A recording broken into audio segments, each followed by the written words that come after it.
Es, dice, la existencia de la materia y las formas de esa materia. ¿Cómo explicaría usted esa parte? Pues la existencia de la materia es como una especie de repetición, ¿no? Porque todo lo que existe es material. Entonces nosotros podríamos hablar de la existencia y de las formas de esa existencia. Entonces, lo que existe se manifiesta en diversidad de formas. Lo que existe se manifiesta, por ejemplo, en el viento, se manifiesta en los ríos, en los mares, en las estrellas, en las galaxias, en la vida orgánica, digamos, en todas esas cosas que los sentidos perciben, los sentidos del ser humano, porque es el ser humano el que percibe esa existencia, pero esa existencia está al margen del ser humano. Si no existiera ser humano, pues ahí estaría la existencia de lo que es, ¿no? Filosóficamente hablando, lo que es la existencia. Cuando se habla de materia y conciencia dentro del materialismo dialéctico, nos estamos refiriendo a que es el paso que ha seguido la materia hasta llegar a los altos niveles de conciencia. Sí, nos estamos refiriendo a que la materia en su evolución ha llegado al nivel de la conciencia, es decir, que la conciencia es una manifestación de la materia altamente desarrollada, que llega a ser conciencia de sí misma. Y cuando nosotros pensamos, ¿con qué pensamos? Pensamos con un cerebro que está compuesto de neuronas y cuyas neuronas funcionan en base a unos elementos químicos como el sodio y el potasio y a unas reacciones eléctricas que posibilitan que yo esté hablando, que posibilita que usted me esté preguntando, que posibilita que yo escriba, que yo lea. Entonces, pero es una manifestación de la materia, es materia, no es lo que plantea la filosofía idealista de que es el alma, que es el espíritu, que no es material, ¿no? Eso, en la filosofía materialista se concreta en lo que estoy hablando y fundamentado en la ciencia, en el conocimiento que a través de siglos y de miles de millones de años de práctica del ser humano ha logrado conquistar. O sea que se podría concluir que cuando se habla de materia en el materialismo dialéctico se está refiriendo a la evolución que el mundo físico ha tenido y que ha llegado al extremo de consolidar una materia especializada como es el cerebro, y que a partir de ahí obviamente empieza lo que es el pensar, el conocimiento, la sabiduría y en fin, la concientización. Sí, es todo un proceso, ¿no?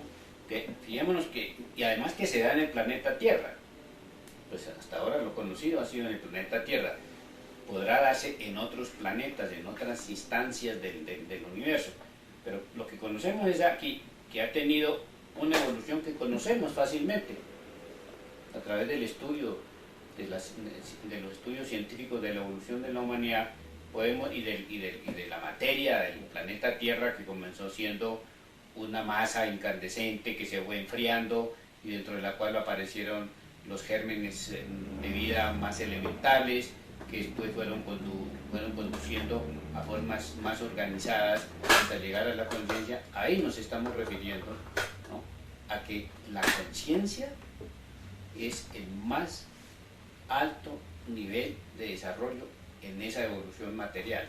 Qué bueno suena eso. Fíjese que ahí es donde dejan claro el materialismo dialéctico, que todo ha sido fruto de una evolución y no de un soplo divino. Y esto es muy bueno que quede aclarado. Ahora, en cuanto a la dialéctica como doctrina del desarrollo, ¿usted cómo podría desarrollar, valga la redundancia, este tema? ¿El tema de la evolución? La doctrina, la dialéctica como doctrina del desarrollo. Bueno, pues es que la dialéctica es, digamos, un método. Y hablamos dialéctica porque estamos centrándonos como en el diálogo, ¿no? Dialéctica quiere decir intercambio, ¿no? Por lo tanto intervención de dos personas, en el caso por ejemplo que estamos haciendo acá. Entonces lo dialéctico en el caso de la investigación es un método, porque sabiendo que todo está en permanente cambio, entonces decimos, bueno, ¿y este cambio hacia dónde va? ¿Y este cambio de dónde viene? Este fenómeno que está aquí, que está en permanente cambio, ¿por qué está en permanente cambio? Entonces, ¿cuáles son, dijéramos, los elementos que producen ese cambio? Ahí somos dialécticos, en la metodología de la investigación y del análisis y del conocimiento. Entonces, diríamos que en el concepto de la filosofía, lo dialéctico es una metodología, es una forma de conocer la verdadera esencia de los fenómenos. Bueno, y cuando se habla de la teoría del conocimiento en el materialismo dialéctico, se refiere directamente a la parte nociológica de cómo percibir el conocimiento, cómo explicarlo y cómo hacer uso de él. Sí, porque es que el conocimiento se logra en mejor forma teniendo claro que el fenómeno a conocer es un fenómeno en proceso, en devenir, en permanente cambio, y es un fenómeno compuesto, eso que estamos investigando, de contradicciones en sí mismo, ¿verdad? Que si yo, por ejemplo, estoy estudiando el átomo y yo sé que en el átomo hay elementos que están en permanente cambio, puedo entender el manejo del electrón, del neutrón, ¿no? El comportamiento de las partículas más elementales, y no me asombra, porque sé que en toda manifestación del ser hay eso, ¿no? Un movimiento permanente, y que cada movimiento obedece a causas específicas. Bueno, y entonces, ahora, ¿por qué no entramos a hablar de las leyes de la dialéctica? Esa que habla del cambio dialéctico, de la acción recíproca, del tránsito de la transformación y de la afirmación de la negación. Cuénteme de un comienzo, esta ley del cambio, ¿cómo se puede explicar? Pues con el mismo, digamos, percepción del fenómeno. Uno ve, por ejemplo, esta matica aquí, ¿no? Esta matica está cambiando todos los días.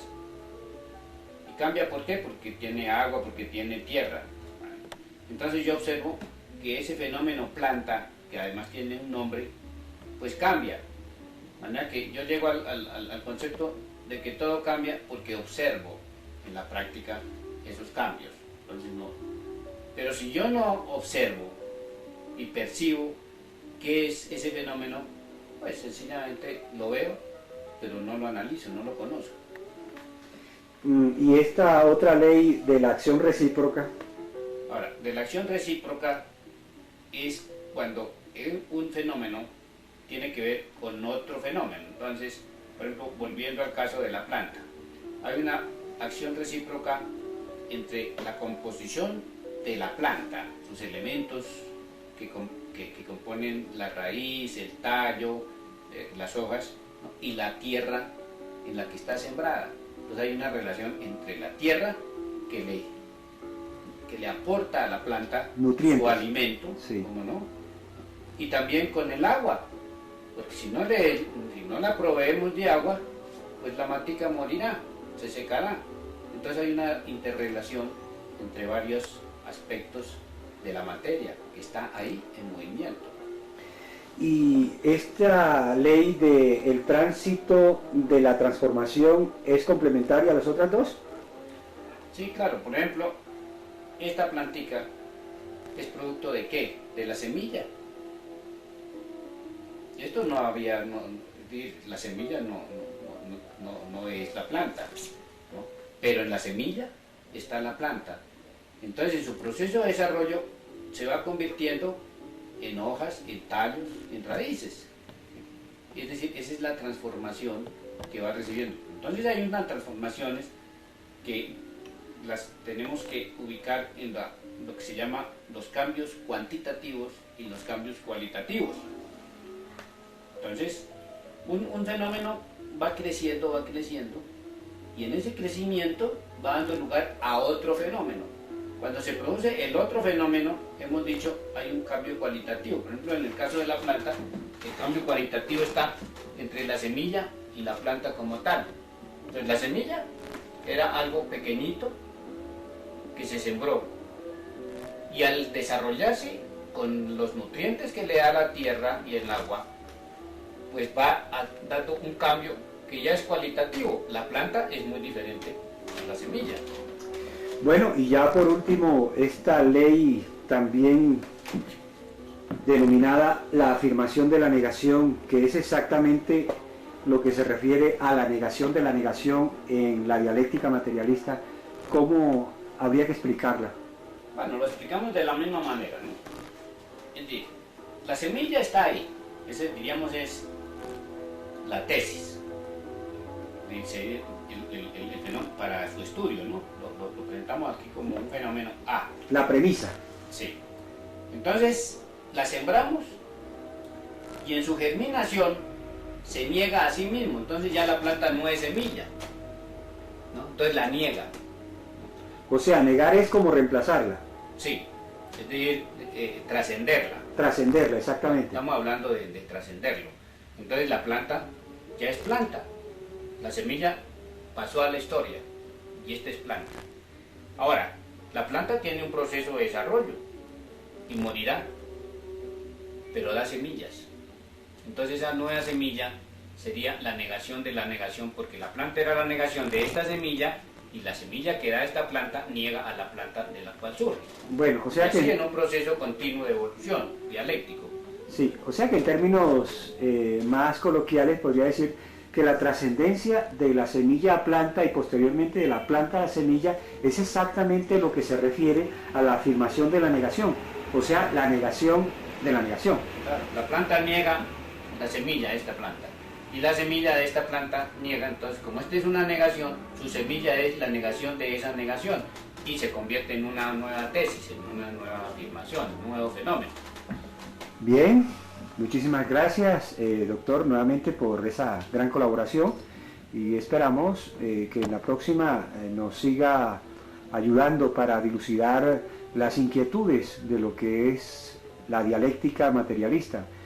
Y ahora que terminamos lo que es el materialismo dialéctico, tendremos que invitar a nuestros televidentes a que complementen este tema con el materialismo histórico, que será para la próxima.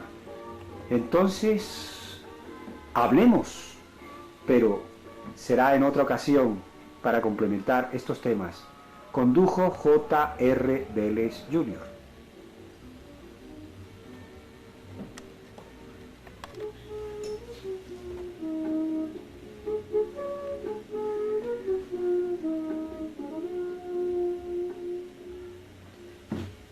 Bien, comenzamos nuevamente un programa más de Hablemos. Conduce J.R. Vélez Jr. Y ahora con la temática que venimos adelantando, como es el materialismo dialéctico, pero esta vez nos dedicaremos a hablar sobre el materialismo histórico, y es precisamente el doctor Ulises Casas, nuevamente, a quien tenemos en pantalla, quien nos colaborará al respecto. Doctor Ulises, muy buenas tardes. Por favor, díganos, relacionado con el materialismo histórico, ¿qué estudia el materialismo histórico? El materialismo histórico es el materialismo dialéctico aplicado a la sociedad, porque la sociedad es la que hace historia. Entonces, como todo obedece a leyes, la sociedad también obedece a leyes, el individuo, como parte de la sociedad. Ese análisis que se hace de la evolución de la sociedad nos lleva a afirmar en su estudio que obedece a leyes. Por ejemplo, la sociedad evoluciona. La sociedad de hace 50 años no es la misma sociedad que existe hoy. Y si vamos a analizar por qué no es la misma sociedad, nos encontraremos con que obedece a causas determinadas. ¿Qué causas? Habrá causas económicas, habrá causas sociales, habrá causas políticas, en fin, toda una serie de sustentos de esos cambios que nos los explica la concepción general de que, como en la naturaleza, en la sociedad también hay leyes, es decir, hay causas. Es que cuando hablamos de leyes, hablamos de causas, de necesidades, ¿no? de necesidades materiales, objetivas, de que un fenómeno se produjo porque tenía que producirse. Si yo salgo a la calle en un sector donde hay mucho atracador, pues la posibilidad de que me atraquen es casi 100%. Entonces, necesariamente, por haberme metido allá, me va a suceder un atraco. Si hay una relación entre un hombre y una mujer de fecundación, pues necesariamente habrá un nuevo ser.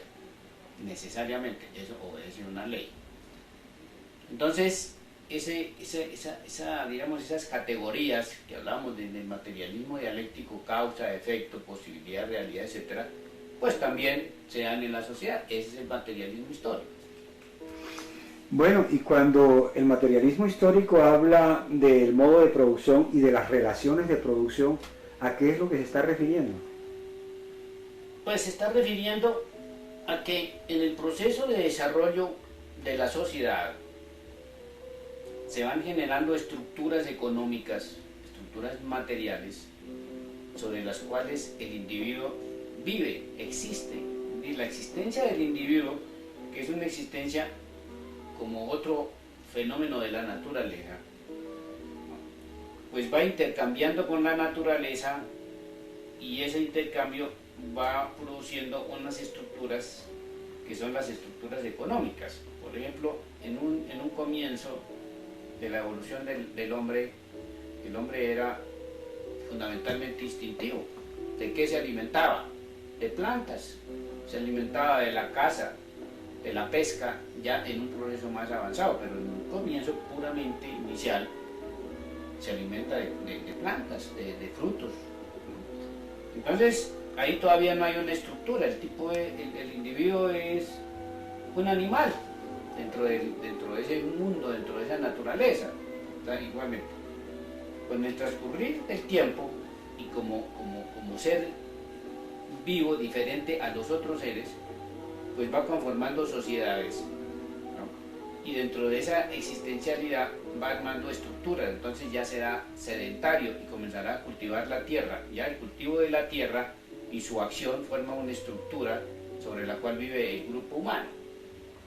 Ahí se está hablando simultáneamente del modo de producción y de las relaciones de producción. Claro, entonces ese modo de producción, ese de que tribu, que el grupo humano se asienta y comienza a cultivar la tierra, establece unas relaciones entre ellos mismos. ¿Qué relaciones? Pues las relaciones que tienen que establecer para cultivar la tierra y aprovechar sus frutos, ¿no? Su producto, y vivir de ese producto. Entonces, como ese es un grupo muy pequeño y la tierra existe en grandes cantidades, ese grupo no va a tener propiedad individual, porque ¿cómo? ¿Y para qué? La cultiva en común y establece unas relaciones también igualitarias. Ahí no hay quien mande al otro, ni quien sea dueño de elementos de esa estructura económica que está ahí. Bueno, este punto que viene a continuación ya se ha tocado en temas anteriores, aunque muy sucintamente, pero me gustaría que lo aclaráramos bien, como es lo de la base y superestructuras. Entonces la base es la estructura. Y la supraestructura, por ejemplo, en este grupo pequeño, sería lo que el grupo hace a nivel de existencia. Es decir, por ejemplo, el grupo se va a pintar, pinta, entonces ya aparecen los pintores, entonces aparece el arte. El grupo determina que el más anciano sea el que dirige el grupo, entonces ya aparece la autoridad. Y si va creciendo más, entonces esas relaciones que se van estableciendo entre unos y otros tienen que normatizarse. Entonces unos harán una cosa, otros harán otra cosa, y va apareciendo unas manifestaciones culturales que van estableciendo unos niveles de sectores sociales, ¿no? Entonces estará, por ejemplo, los ancianos, que son los que saben, tienen más experiencia, y serán los que orientan a los más jóvenes, y ya ese concepto de autoridad se amplía a, diríamos, un mando, y así sucesivamente, en la medida hasta lo que vemos hoy, que sería otra manifestación, pero supremamente mucho más avanzada. El materialismo histórico también hace referencia a las masas y las califica como la fuerza determinante. Esto es fácil de entenderlo, pero ¿cómo se le podría explicar al televidente de que él como parte de la masa es una fuerza determinante cuando toma parte, valga la redundancia, en la acción social para generar ese cambio que necesita toda sociedad? Sí, es decir, desde el punto de vista del materialismo histórico, lo que se llaman las masas son, digamos, como la población toda. Entonces, como la población toda es una unidad, pues esa unidad es la que hace historia, la que va determinando la historia. Lo que sucede es que dentro de esa masa unitaria hay diversidad y hay niveles. Entonces, dentro de esa masa hay personajes que serían los representativos de la calidad. La masa sería la cantidad y la dirigencia sería la calidad. Entonces, esa calidad, esos personajes que serían los líderes, son como la expresión de esa masa. Y como expresión de esa masa, orientan y conducen y esa masa lo sigue. Entonces, es relativo decir que las masas son las que hacen la historia, en el sentido de que las masas no pueden estar dirigiéndose en a sí mismas, tienen que de ellas mismas surgir sus directores, sus orientadores, como en el mismo organismo vivo, el cerebro, ¿no? El cerebro es como el director de la conducta, de las actividades que uno hace, de la acción. Entonces en la masa, en la población, en la sociedad, pues se da la cantidad y la calidad, pero la calidad sale de la masa, de la cantidad. Y como esa cantidad de masa está formada por clases sociales, por sectores, pues entonces cada sector genera su propia dirección, su propia calidad, que son sus propios dirigentes, son expresión. Ahora, ya en el capitalismo adquiere una forma muy específica, que es, por ejemplo, los dirigentes. Entonces, los dirigentes de la sociedad, digamos, los que están al frente en el caso ya concreto de un gobierno, ¿quiénes son? Pues los representantes de aquellos que de esa masa poseen el poder económico. El poder económico genera poder político, y ese poder político lo ejerce lo cualificado de ese sector que domina en la estructura económica y social de una sociedad determinada, que son los líderes. En la dialéctica materialista siempre se ha hablado de cantidad y cualidad. Cuando se habla de cualidad, ¿se refiere a calidad? Sí, claro. Ah, bueno. Por otro lado, me gustaría que se ahondara un poco en un tema que no sé si haya tiempo para dilucidarlo, pero sí, intentémoslo. Ya se ha tratado aquí como es las clases y las luchas de clases. En breves palabras, explíqueme esto ahora, en este momento. Bueno, pues, como la sociedad está sobre una estructura económica, cuando la sociedad está en las estructuras económicas de propiedad privada sobre los medios de producción, pues se generan lo que se llaman las clases sociales. ¿Qué es una clase social? Una clase social es la que tiene un puesto en la estructura de la producción. ¿Qué puesto? Pues unos como propietarios de los medios de producción y otros como no propietarios de los medios de producción.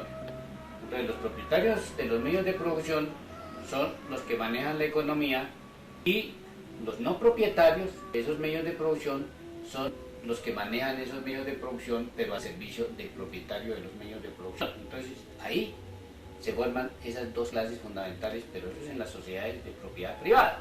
En las sociedades de economía primitiva pues no había clases porque no había propietarios y tampoco no propietarios.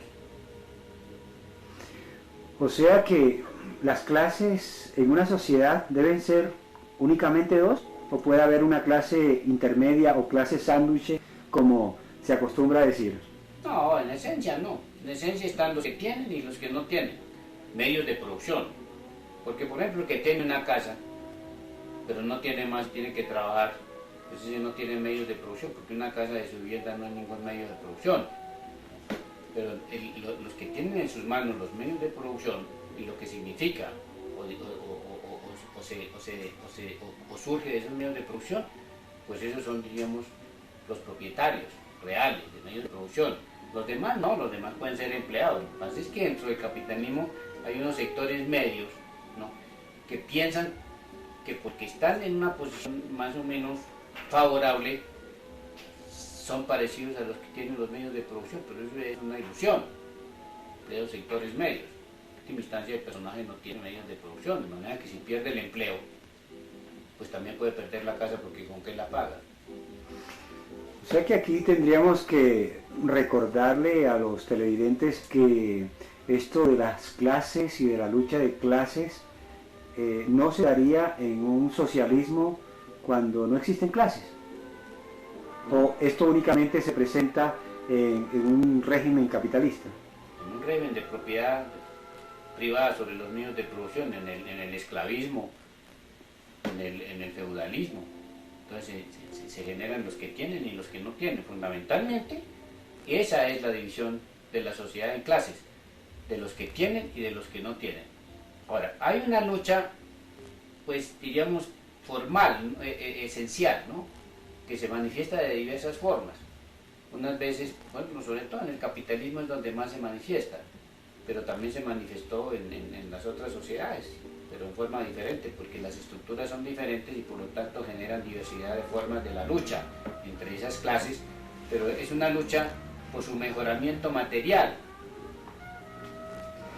Bueno, y en esta forma tenemos que dar por finalizado nuestro segmento de materialismo histórico, dado que se nos acabó el tiempo.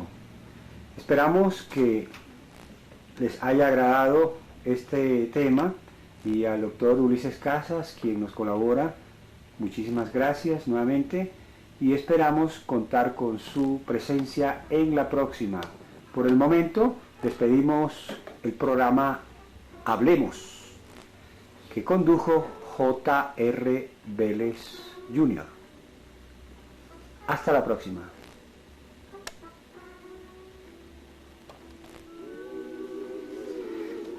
Bienvenidos a un programa más de Hablemos. Conduce J.R. Vélez Jr. Vamos a culminar este ciclo de programas con la temática del materialismo histórico, con la colaboración, obviamente, del doctor Ulises Casas, quien nos ilustrará sobre este tema que viene, que es exactamente, que habla sobre las naciones y los movimientos liberadores. Doctor Casas, muy buenas, y por favor, cuéntenos cómo es esto de las delimitaciones de las naciones y los movimientos liberadores. Bueno, la nación es una categoría histórica. ¿Qué quiere decir? Pues que la nación, como definición, como ente material histórico, pues no ha sido eterno y aparece en un momento determinado de la evolución social. ¿Cuándo? Cuando se desarrollan las relaciones capitalistas de producción. y se da el traste con el modo de producción feudal. Mientras existían las monarquías, había grandes territorios feudales, pero cuando la burguesía se consolida en el poder, entonces se establece la nación.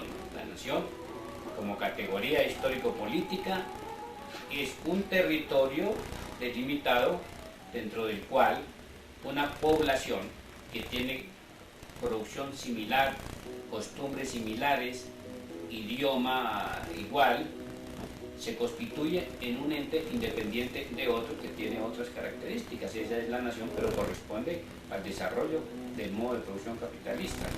Y en cuanto a los movimientos liberadores se refiere, es que cuando esos entes de producción explotan inmisericordiamente a las clases menos favorecidas y que se dan cuenta de que eso no puede continuar, es cuando y además se exceden en el cobro de impuestos. Entonces estas personas que se sienten afectadas y que pasan a una resistencia y después a una ofensiva y posteriormente terminan convirtiéndose en los movimientos liberadores. ¿Esa es la dinámica que se da en estos casos? Vale, los movimientos liberadores más bien tienen que ver con el fenómeno de las invasiones. Y cuando un pueblo invade a otro y lo sojuzga, entonces se pueden producir dos alternativas ahí, ¿no? O lo domina completamente, ¿no? O lo domina relativamente y le permite, o no se deja dominar el pueblo y entonces expulsa al invasor en una guerra. Bueno. Si lo domina, se establece como cuando los españoles se establecieron acá después de dominar a los indígenas. Entonces lo que queda del invadido